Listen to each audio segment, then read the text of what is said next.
Hi my beautiful people, it's Anna. Welcome to my channel if you're new to my channel, or welcome back to my channel if you're not new to my channel. Today, if you couldn't tell by the title, we will be talking about the truth behind Dixie D'Amelio. If you are new here, I have a link down below. Please go check out my other social media. I have an Instagram, I have a TikTok, I have a Depop. I have a bunch of other things that you definitely should go check out because I'm doing a huge giveaway on my Instagram and I'm announcing something pretty soon on my Instagram. Let's get right into it and start talking about Dixie D'Amelio, a creator on TikTok. So if you don't know who Dixie D'Amelio is, she is a pretty big creator on TikTok, currently at around 50 million followers, and received her fame from her sister. So her sister is Charli D'Amelio, the most followed person on TikTok, and they both blew up on TikTok around a year ago in this time period. Dixie D'Amelio is currently 19 years old. She has graduated high school. She was born on August 12th, 2001. So she is a 2001 baby, and she currently is a freshman in university, even though she deferred for a semester. She is mostly known on TikTok for her dancing videos, her goofing around videos, but also for her sister. She accepts this and understands that she became famous off her sister and kind of jokes around with it all the time on her YouTube platform, on her TikTok platform, and takes it all kind of as a joke. She also has been in the Hype House before. She has dated Griffin Johnson, where there is some drama surrounding that, and we'll talk about that real soon, and also has done a lot of big ads with big companies like Hollister. One of the first pieces of drama surrounding Dixie D'Amelio was her dating Griffin Johnson. So if you don't know who Griffin Johnson is, he is also a creator on the app TikTok who became famous on the app for his nursing videos. He was considered a hot nurse, and a lot of people followed him because he was wearing scrubs and people thought it was like cute and cool. They dated for around a couple months, and after they broke up, it became sort of a messy breakup. People on TikTok were posting receipts of Griffin flirting with them, Griffin posting pictures of them on the internet, and Griffin like Snapchatting other girls. Dixie, of course, never really talked about it, said that they broke up amicably, and never really mentioned it at all. This, however, changed when Griffin decided to come out with a song and basically say, she said I cheated, that's just messed up. He didn't really admit that he cheated, but he just said that, you know, she accused him of that, and thus he was classified a cheater. At this point, she had already been dating another guy named Noah Beck, who we will also talk about in a minute, and she addressed it back and showed all the proof of Griffin cheating, and this was the first clapback that Dixie has done. So Dixie is known for her big clapback moments where she addresses the situation and kind of attacks it head on with receipts and facts and posts. Remember this because this will be important for later on for the recent drama. So when she started dating Noah Beck, people started looking into Noah Beck, of course, because he kind of became famous out of nowhere. No one really knew anything about Noah Beck, and by the way, he has a few scandals. He danced to songs that were about women loving women, and people called him out on it, and he never really addressed it. People found out that he lied about getting accepted into Yale or Yale being interested in them because he had a very low GPA and a very low ACT. And people also found tweets of his in the past where he had liked openly transphobic things, and he never really addressed this either. So Noah Beck is also, similarly to a lot of people in this way in Hype House, pretty problematic. They started dating, and at first it was sort of a joke, and no one really knew if it was real or not. A lot of people still assume that it's not a real relationship and it is only for clout. However, no one really knows, and a lot of people after this kind of lost respect for Dixie. I don't know why that phrase keeps getting thrown around on the internet, but apparently everyone lost respect for Dixie. Now recently, people have been looking into Dixies Past and finding things about Dixies Past, and personally, I went through and tried to look through her past as well, and by her past, we mean past tweets, because people on Twitter decide to be brutally honest and share what kind of opinions they have. On Twitter, I found some of these tweets where she had liked some pretty past tweets, and also the transphobic tweets that she had liked back in 2017 and 2018. The tweets are all around this era where, by the way, she is 16 and 17 years old and old enough to understand what is problematic and what is racist, transphobic, and homophobic. The tweets that people found back in 2017 are tweets about the Victoria's Secret show runway and one about Fox News. So the Victoria's Secret show runway is a runway that happens every single year that Victoria's Secret throws, and a couple years ago, people decided that they wanted transgender females inside the shows, and they wanted to showcase a different variety. Victoria's Secret decided to respond to this by saying, well, that's not our desired fantasy, so we don't want those kinds of people, basically. And there was a lot of discussion on Twitter back and forth, and a lot of people who defended Victoria's Secret said, well, it's their company, it's their brand, they can do whatever they want. And Dixie had liked one of these tweets of someone saying this. In reality, that's not fair. Companies shouldn't be able to limit what their fantasy is, because if their consumers want a different fantasy, why not open it up and have a different variety of models? It's time for the modeling world to open these doors up for more people. And it's completely unfair that they can completely shut down and say, well, we don't want these kinds of people. A lot of people were very upset that Dixie had liked these in the past and wanted to understand why she liked it. She also liked another tweet that basically said, well, I am not a NASA astronaut, so don't send me up into space. Like, everyone can do their own job. When there is no comparison, both of them are women, why not have a variety of women in your shows? Dixie kind of apologized and said, I'm still learning, I admit that these were bad, and responded basically like this, not really addressing it. And in my opinion, she should have made a YouTube video or a TikTok video explaining why it was wrong, how she has learned from them, because not everyone sees these comments on Instagram pages, and not everyone understands that she's apologized for these things. So that's how, in my opinion, how she should be responding to certain situations. But you'll learn quickly that she does not respond to these situations with videos or anything else. She just kind of responds with tweets or comments. Another tweet that she had liked was one about Fox News. So basically, Fox News was talking about opening up gender-neutral bathrooms, and of course, like Fox News always does, kind of insulting it and making fun of it in a way. There was a tweet that they were talking about where gingerbread men are gender-neutral or something like this, and someone retweeted with a comment and said, people nowadays are so sensitive, and Dixie liked this.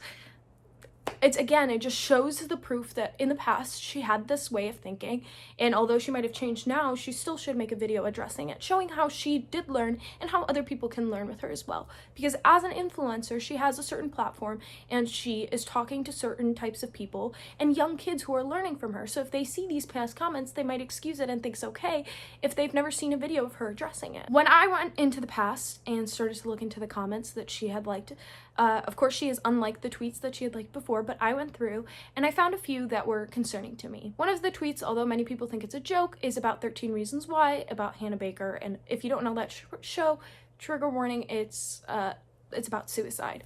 If you haven't read the book is way better in my opinion, and it shows a lot more, and it doesn't kind of make a joke of suicide. In my opinion, I think it's a way better option. The tweet basically is making fun of how Hannah Baker committed suicide, and she liked that tweet. In my opinion, it's just inconsiderate, and of course, yes, that happened 2 or 3 years ago now, but if she's joking about it then, what's to say she's not doing that now? All for people growing and people changing, but if she's not addressing this with her growth and her change, and you will soon see with something that she did recently, to me, she hasn't changed that much. Another one of the tweets that she liked is a little more in depth, so I'm gonna read it out loud. Today's generation has no morals or self-respect, and it makes me sick. Call me old-fashioned, but I miss the days when women dressed modestly and didn't party every weekend and didn't flaunt their bodies all over social media and didn't have the legal right to vote or own property. Now, I don't know if this is satire or if it's a joke, but it's still very concerning that she liked this tweet, and she still hasn't explained it. And by the way, this was in late 2017. This was in December of 2017, so almost 2018. It's just concerning to me to see this constant liking of tweets, and although she's grown and she's changed, she was still like almost an adult when she liked these tweets.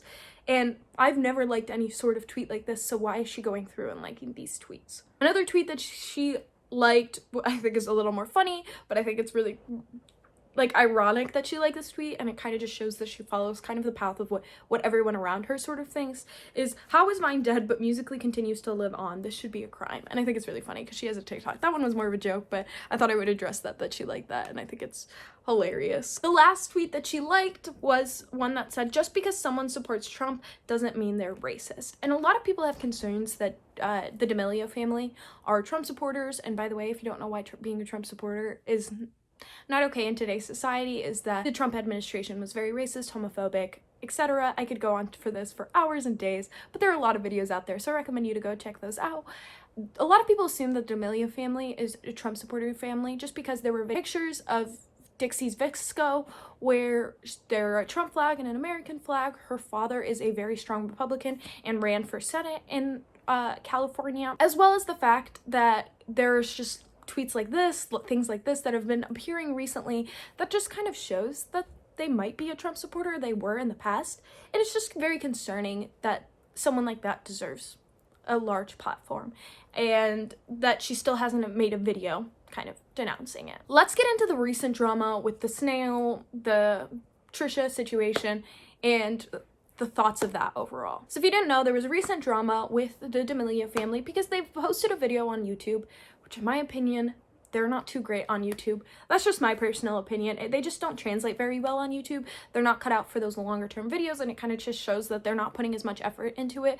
It was not their main platform ever, and the family is just kind of taking advantage of the fact that Charlie's growing so big and trying to make more money off of YouTube. But that's a whole nother story. And in this video, they just seem very bratty, seem very unappreciative. Dixie kind of has no manners at the table and spits on the floor. She goes to the bathroom and throws up. This is a whole mess overall. A lot of people started finding that video, a lot of people that usually don't watch them on YouTube, and it just were off-put by what they had posted on their YouTube. It just shows that they didn't really care about their YouTube channel, and it just kind of showed a different side of Dixie that no one had seen before, a side that really kind of shocked people. I understand that not everyone likes snails, or she might have a sensitive stomach, but her addressing it wasn't my favorite addressing. In the video of her addressing it, she just kind of says, well, he's a family friend. He made us food, the chef. I have a sensitive stomach, and people were forcing me to eat that. In my opinion, if you have a sensitive stomach, you should probably know what you can and cannot eat. Even if you are family friends with someone, you still spit it out into a napkin and go to the restroom. It's just my personal manners. And the way she addressed it just kind of, again, seemed very off-putting. It's the first time she's ever addressed something in a video, and it just was not the best apology, in my opinion.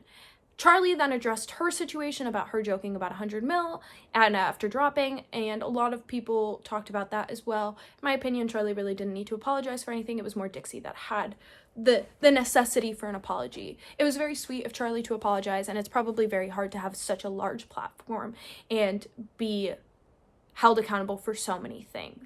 After that whole situation, Charlie, while crying on live, says, and Trisha, just stay out of my drama, keep your name out of your mouth. And wow, did this cause a little train ride. So what happened was Trisha had made a video about the D'Amelio twins and basically said, like, you guys are rude and this is unnecessary. By the way, I don't like Trisha at all.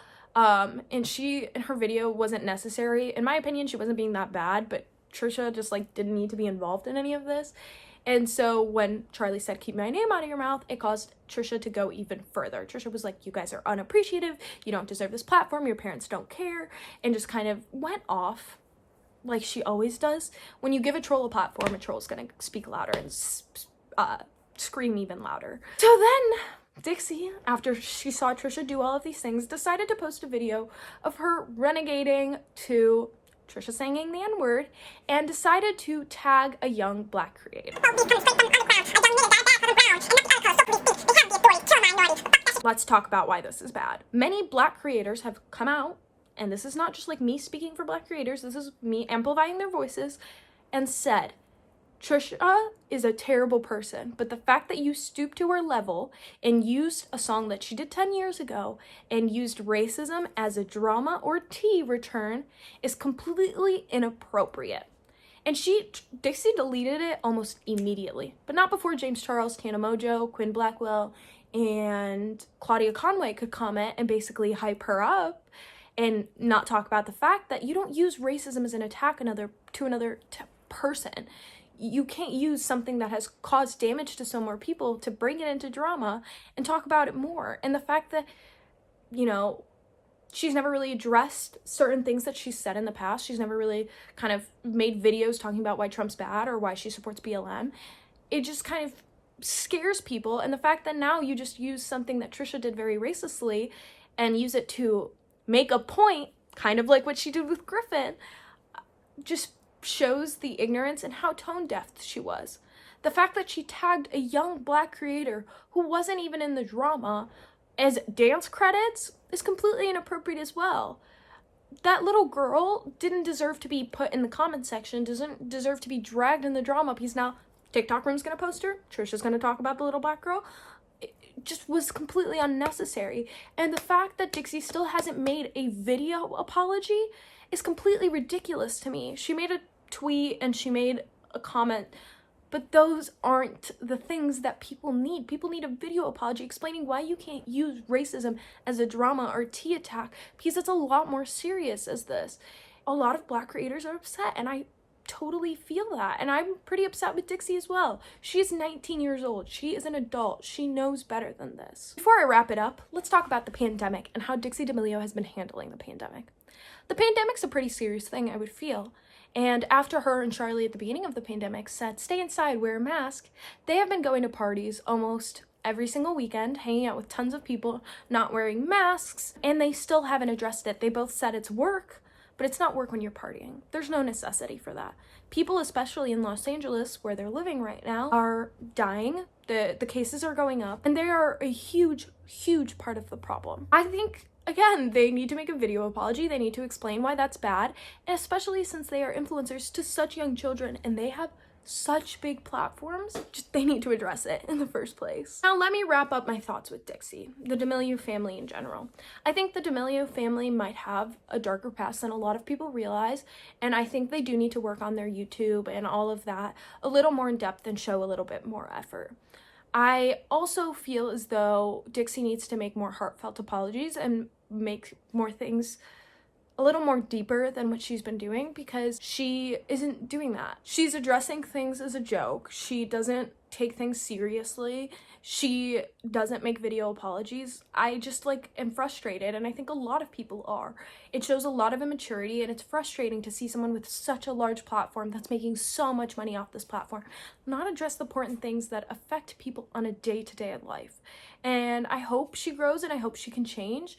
But until that happens, I hope that people hold her accountable, and hold her accountable during the pandemic, hold her accountable when she does these kinds of things, and ask for these video responses, because I think in a video you can see a person's true intentions, and we currently aren't seeing that. I hope you enjoyed this video, me talking about Dixie D'Amelio. Remember to go follow all my social media. It's all linked down below. I love you guys so much. Thank you so much for watching.